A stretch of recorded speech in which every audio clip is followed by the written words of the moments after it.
The first time I met Grant Whitaker, he had 6 men preparing to move a grand piano I was almost certain would not survive the trip. I said it louder than I intended, mostly because the restoration crew inside the old Savannah Theater was already rolling a padded piano dolly toward the stage. 6 heads turned toward me. So did Grant's. He stood near the front row with a set of plans tucked beneath one arm.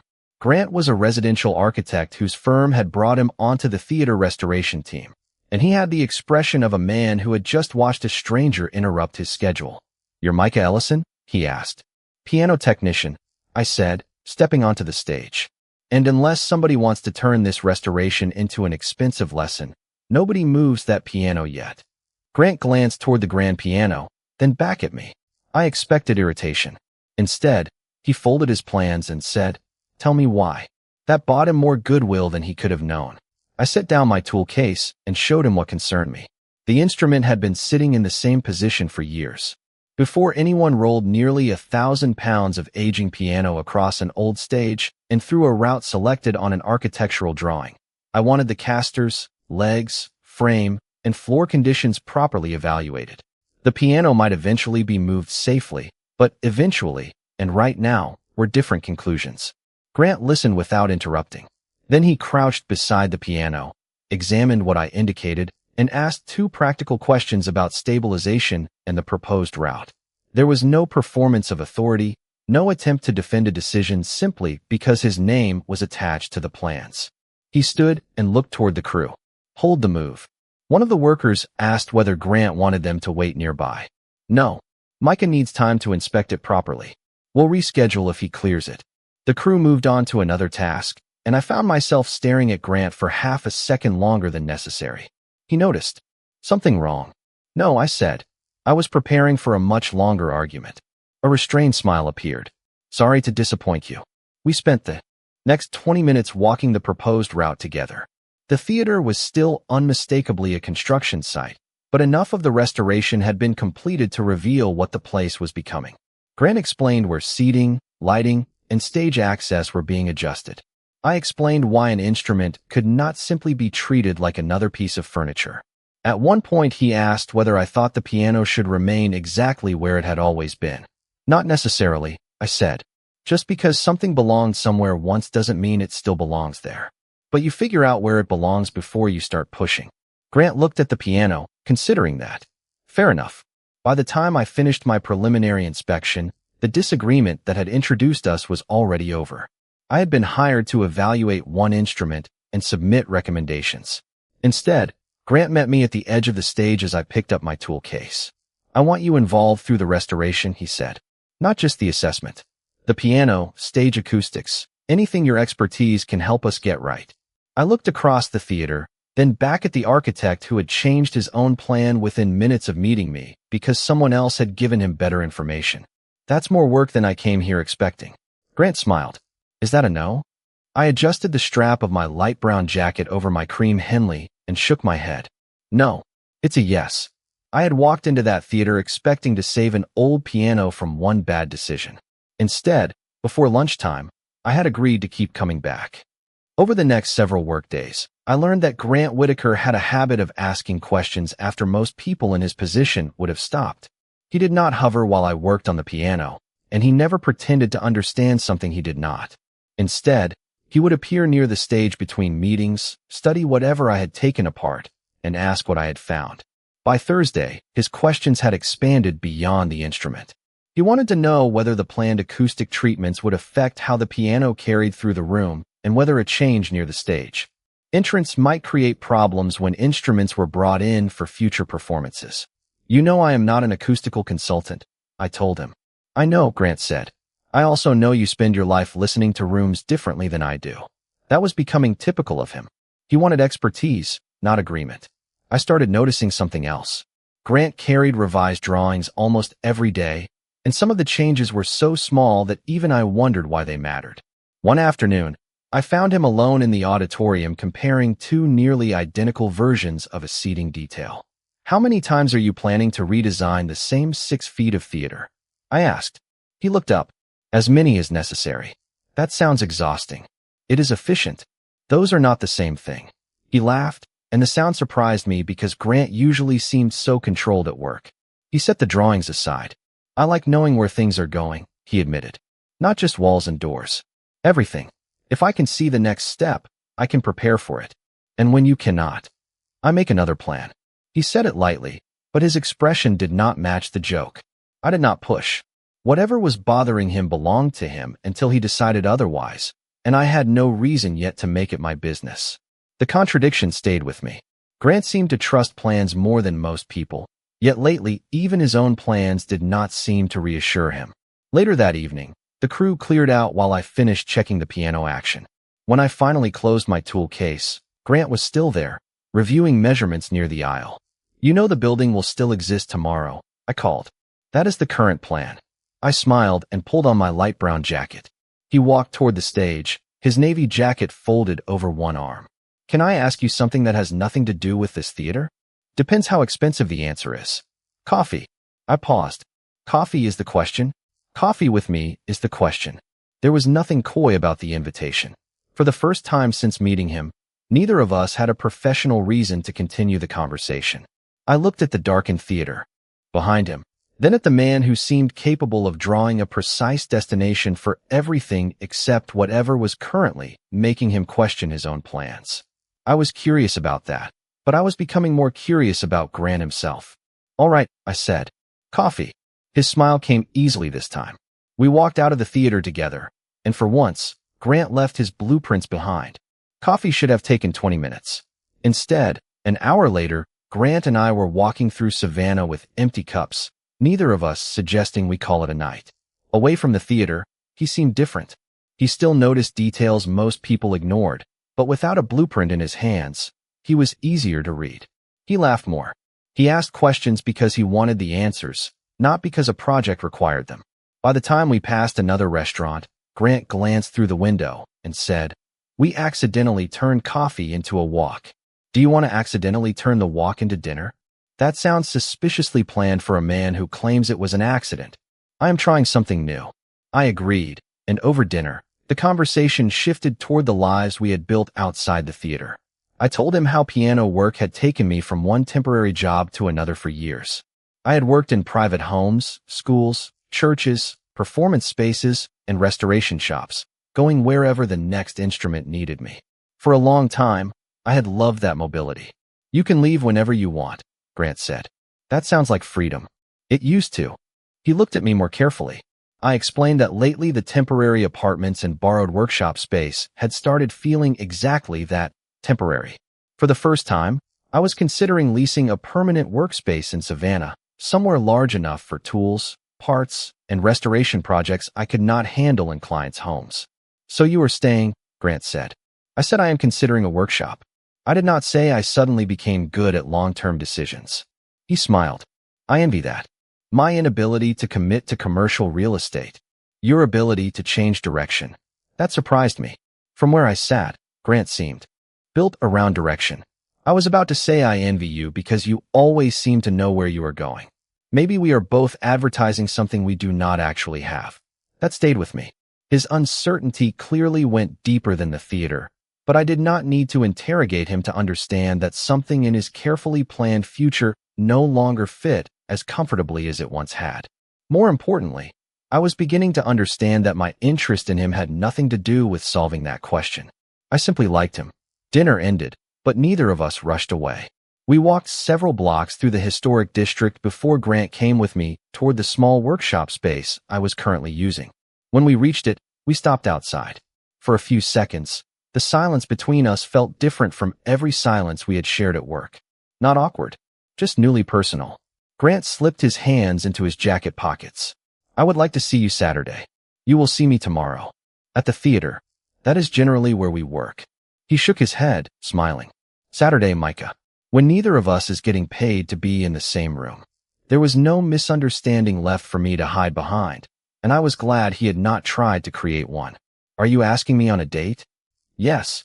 I looked at him and realized how easy the answer felt. Then yes. Grant's smile widened. 7 works. We said goodnight, and I watched him walk away before unlocking the workshop door. A week earlier, Grant Whitaker had been an architect whose plan I had interrupted. Now I had a Saturday night date with him, and whatever was making him question the future he had planned was no longer the only thing changing. Saturday night felt different before it even started because Grant and I had no theater schedule, damaged piano, or restoration question to hide behind. He met me at 7 wearing the same understated confidence I had come to recognize at work, and within minutes I discovered that being alone with him deliberately was easier than I had expected. We had dinner at a quiet restaurant near the historic district, talked about everything from terrible apartment layouts to the strange objects people left inside old pianos, and laughed enough that I stopped wondering whether our connection at the theater had depended on the theater itself. It had not. After dinner, we walked without any particular destination until Grant became quieter. I had learned enough about him to recognize the difference between comfortable silence and a thought he was trying to organize. "There is something I should tell you," he said. "That sounds ominous." "It is not. But if we keep doing this, it becomes relevant." He explained that several months earlier, long before we met, his firm had put him forward for a major architectural opportunity in San Francisco. It involved a multi-year commitment and the kind of professional responsibility he had spent years working toward. "Did you get it?" I asked. "Yes." I stopped walking. "Grant, that is huge." "It should feel huge." His choice of words mattered more than his tone. I asked when he had to leave. "I have not accepted it yet." That surprised me more. "I thought you wanted it." "So did everyone else." That was not my question. Grant looked toward the square ahead of us. "I did want it. When I pursued it, I could have listed every reason it made sense. Bigger projects, more responsibility, a clear next step. And now I keep reading the offer as if one of the paragraphs is going to tell me how I am supposed to feel about it. For the first time, the revisions, the constant planning, and his comments about changing direction connected to something concrete. "Is that why you have been questioning everything lately?" "Partly." We resumed walking. I liked Grant, and admitting that to myself had become uncomplicated. But we had only just started dating. Turning that into a claim on his future would have been unfair to both of us. "You should not make this decision around me," I said. Grant glanced at me. "I know. We have known each other for a few weeks. Whatever this becomes, I do not want you looking at San Francisco and wondering whether staying here is something you owe me." "I do not think I owe you anything." "Good. That is not the problem." I waited. Grant stopped near the edge of the square and faced me. "The problem is that I expected getting this opportunity to make the decision easy. Then it arrived, and it was not easy at all." I understood what he was saying, but one question remained unavoidable. "Do you think that changed because you met me?" Grant held my gaze. There was no dramatic pause, only the expression of a man unwilling to give me an answer he had not earned for himself. "I do not know," he said. It was not the answer either of us wanted, but it was the first one that felt completely honest. By Thursday evening, the piano was finally responding the way I wanted it to. I played a simple progression across several registers, listening for consistency rather than trying to impress anyone. "I did not know you played," Grant said from the empty auditorium. I looked up. Most of the crew had already left, and Grant was sitting several rows back with his navy jacket beside him. Enough to test my work. Nobody is buying a concert ticket. I would. You need better entertainment. He smiled, but stayed where he was while I played a little longer. When I stopped, the theater became unusually quiet. Grant came down the aisle and joined me near the piano. Since our date, San Francisco had not become a forbidden subject, but neither of us had tried to force an answer before Grant had one. That restraint had made being together easier, not harder. "I have been thinking about what you asked me," he said. "Whether meeting me changed your mind?" "Yes." I waited. "I do not think it did." The answer should have simplified things, but his expression told me there was more. Grant rested one hand lightly against the edge of the piano. "I started questioning where I was headed before you walked into this theater. I just kept treating the feeling like a temporary problem I could plan my way through." He told me that months earlier, even while pursuing the San Francisco opportunity, he had begun wondering whether the larger projects and increasingly rigid career path he had spent years aiming towards still matched the kind of work he actually enjoyed. He had dismissed those doubts because they did not fit the future he had already designed. "Then I met you," he said, and suddenly I was around someone who could admit that what used to feel like freedom might not feel that way anymore. I understood the comparison immediately. "So I did not change what you wanted." I think you made it harder for me to pretend I had not already changed. That landed differently. I had been protecting myself with the idea that whatever existed between us was too new to matter. But new did not mean imaginary. I cared whether Grant stayed. I cared enough that pretending otherwise had started feeling less responsible than dishonest. There is something you should know too, I said.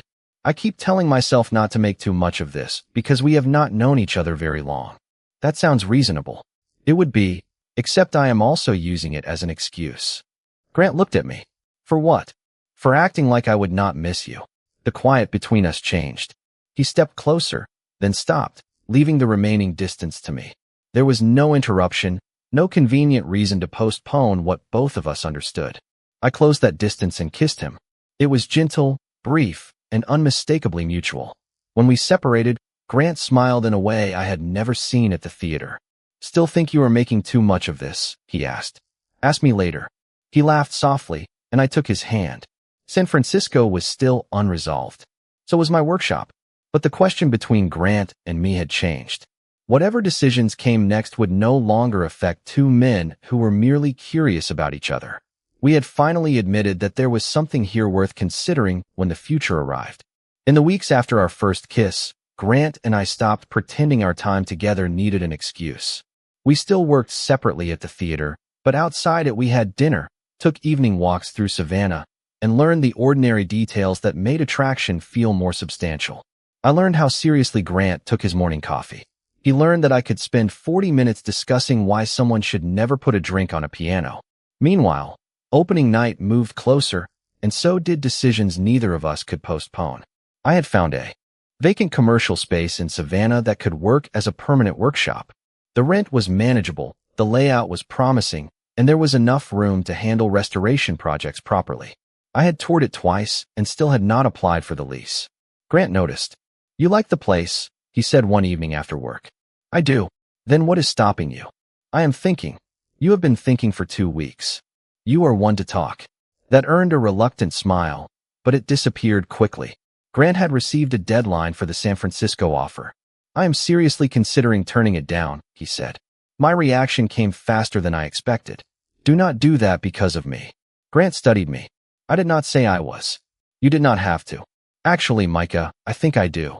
I set down the tool I had been packing away. A few weeks ago, you were preparing for San Francisco. Now we are together, and you are talking about staying. I do not want you giving up something that important because this feels good right now. His expression tightened, not with anger so much as frustration. You are still calling it giving something up. Because it is. Only if I still want it. And what happens if you decide you do not want it because of me? Then 6 months from now we discover this does not work. The moment I said it, I heard what had been underneath my argument. Grant heard it too. So that is what this is about. It is about making sure you do not regret a permanent decision. No, it is about making sure you never have to wonder whether you were responsible for it. I started to answer, but he continued. You keep telling me not to make my future about you while making my decision about your fear of being responsible for it. That stopped me. I had believed I was protecting his independence. Somewhere along the way, I had begun deciding what his choices meant before he made them. I am trying to be fair to you, I said. Then let me decide what I want. His voice remained calm. That made the point harder to dismiss. You can tell me what scares you. You can tell me what you want. But you cannot decide that staying would be a sacrifice and then protect me from a choice I have not made. I looked across the stage toward the restored piano, searching for an argument that did not simply prove him right. I could not find one. Grant picked up his navy jacket. I need to figure out San Francisco without you deciding the answer for me. He paused before leaving. That does not mean I am walking away from us. Then he headed up the aisle. I stayed beside the piano, realizing that the first serious conflict between us was not about whether Grant would leave Savannah. It was about whether I trusted him enough to choose for himself. The next morning, I understood that Grant had been right before I understood what I wanted to do about it. I had spent years making my own decisions without asking anyone for permission, yet the moment Grant faced a decision that frightened me, I had tried to define it for him. Calling that protection did not make it fair. We both worked at the theater that day, but we gave each other enough space to do our jobs. There was no dramatic silence between us and no attempt to punish each other. Grant reviewed final restoration details while I completed adjustments to the piano ahead of opening night. Late that afternoon, my phone rang while I was packing my tools. It was Grant. "Are you still at the theater?" he asked. "Yes." "Can we talk?" "Yes." He found me near the front of the auditorium a few minutes later. I decided not to defend myself first. "I owe you an apology." Grant waited. "I kept saying the decision had to be yours, but I had already decided what staying would mean. I treated it like a sacrifice before you had even chosen it." "Why?" he asked. I could have given him a polished answer. Instead, I gave him the true one. "Because if you stayed and we did not work out, I was afraid I would spend years wondering whether you gave up something important because of me." Grant nodded slowly. "I understand that fear. Understanding it does not make what I did fair." "No." I almost laughed at how calmly he agreed. "You could make this apology slightly easier. You would accuse me of being dishonest." "Probably." His smile appeared briefly, and some of the tension eased. Then, he became serious again. "I have been separating two questions that I should have separated earlier." I waited. "Do I want you in my life?" he said. "Yes. I know the answer to that." Hearing it so plainly caught me off guard. Grant continued before I could turn it into reassurance about everything else. "Do I want San Francisco? That is a different question. I need to answer it without using you as the reason to go or the reason to stay." That was the distinction I had failed to give him. "So what do you need from me?" "Nothing that decides it for me." "I can do that." "Can you?" I considered the question instead of answering automatically. "I can tell you I want you here. I can tell you I would miss you if you left. But I can also accept that neither of those things gives me ownership of your decision." Grant looked at me for a long moment. "That is what I needed you to say." I stepped closer, but I did not reach for him until he offered his hand. I took it. We were not pretending the problem had disappeared. The San Francisco deadline still existed, and whatever Grant chose would have practical consequences. But the argument between us no longer needed another round. "When will you decide?" I asked. "Soon." "All right." He squeezed my hand once. "You are really not going to tell me what to do." "I am going to exercise extraordinary restraint." Grant laughed. "That may be harder for you than San Francisco is for me." "Almost certainly." We walked out of the theater together that evening without knowing where Grant would be living months from now. For the first time, that uncertainty did not feel like something I had to solve. I knew I wanted Grant. Grant knew he wanted me. What he wanted from the rest of his future was finally his question to answer. Opening night arrived before either Grant or I mentioned San Francisco again. By then, the theater no longer looked like a restoration project. The seats were finished, the stage lights were working, and the grand piano stood exactly where the final plan said it should, not because that had been its original location, but because careful measurements and practical testing had shown it was the right one. I spent most of the evening listening for problems that never appeared.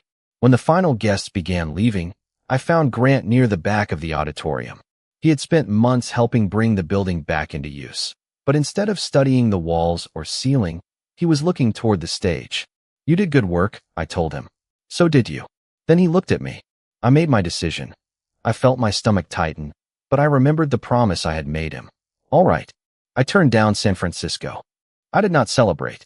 I did not ask whether he had done it for me. I waited for the part that mattered. Grant told me he had gone back through everything he could evaluate honestly. The work itself, the professional opportunities, the financial realities, the lifestyle he wanted, and the kind of architect he wanted to become. San Francisco still represented a good opportunity. That was precisely why the decision had taken so long. There was nothing wrong with that future, he said. It just stopped feeling like mine. He had accepted another position instead, one that would keep him based in Savannah while allowing him to work on regional restoration projects. The role offered less of the rigid career trajectory he had once pursued and more of the work he had discovered he actually enjoyed. "So you were staying?" I said. "Yes."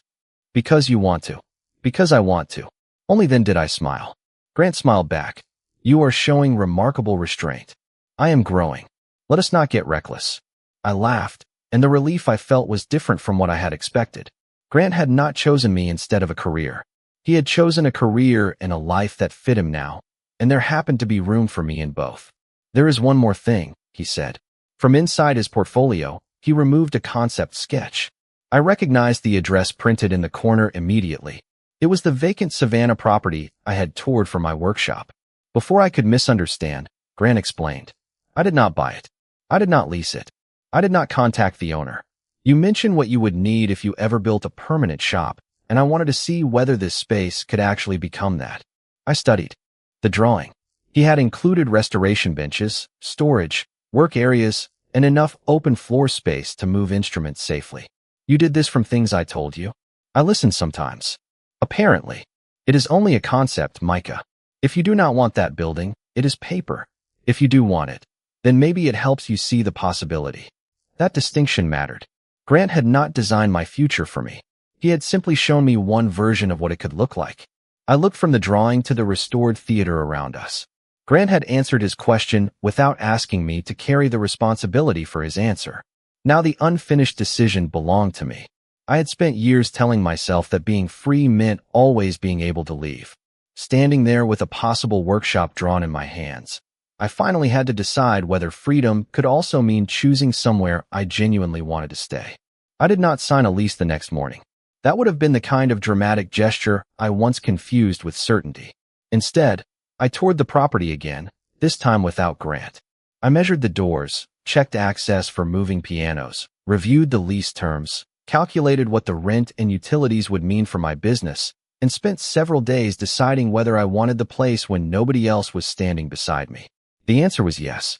I signed the lease myself. When I told Grant, his first question was not whether his sketch had convinced me. Are you happy? Terrified, I said. But yes. He smiled. Those can apparently happen at the same time. I understood then that my years of moving from job to job had not been a mistake. I had genuinely loved that life. Somewhere along the way, though, the freedom to leave had quietly become protection from having anything permanent enough to lose. Wanting something different now did not make the person I had been wrong. It only meant I had changed.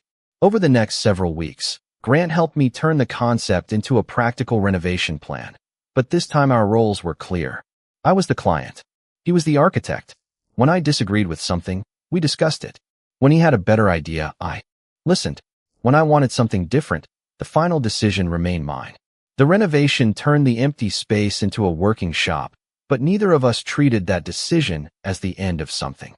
It was simply the first time I had chosen permanence without needing permanence to promise me anything in return. A few months later, my workshop was open. There were restoration benches where I wanted them, organized storage that Grant insisted was the greatest contribution architecture had ever made to piano repair, and enough room to take on the larger projects I had once turned away. Grant was busy too. His regional restoration work kept him traveling occasionally, but Savannah remained his home base. One afternoon, I came out of the back room and found him hanging a framed photograph from the workshop opening. I stopped beside him. It is crooked. Grant stared at the frame. It is not crooked. I reached up and adjusted it slightly. Now it is not. Micah, I am an architect. Then this must be professionally embarrassing. He gave me a look that lasted exactly long enough for me to start laughing. I kissed him, picked up the tool I had come looking for, and returned to my work. Grant stayed there, pretending to inspect the frame. There was nothing dramatic about the moment. Maybe that was why I loved it. We had not promised that our lives would never change again. We had simply stopped treating change as evidence that everything before it had been a mistake. Sometimes an old decision can still deserve respect even after it stops being right for the person who made it. There are moments when moving forward is less about rejecting the past than admitting that we have grown beyond the future we once imagined. Perhaps love does not always give us the answer. Sometimes it simply places another person close enough that our excuses become harder to believe, while still leaving the final choice in our own hands. Grant did not need me to justify staying, and I did not need him to justify putting down roots in Savannah. What mattered was that when our choices finally became honest, they happened to leave room for each other. If you had been in Micah or Grant's position, how would you have separated what you once planned from what you genuinely wanted now? What part of their choices would have been hardest for you to make?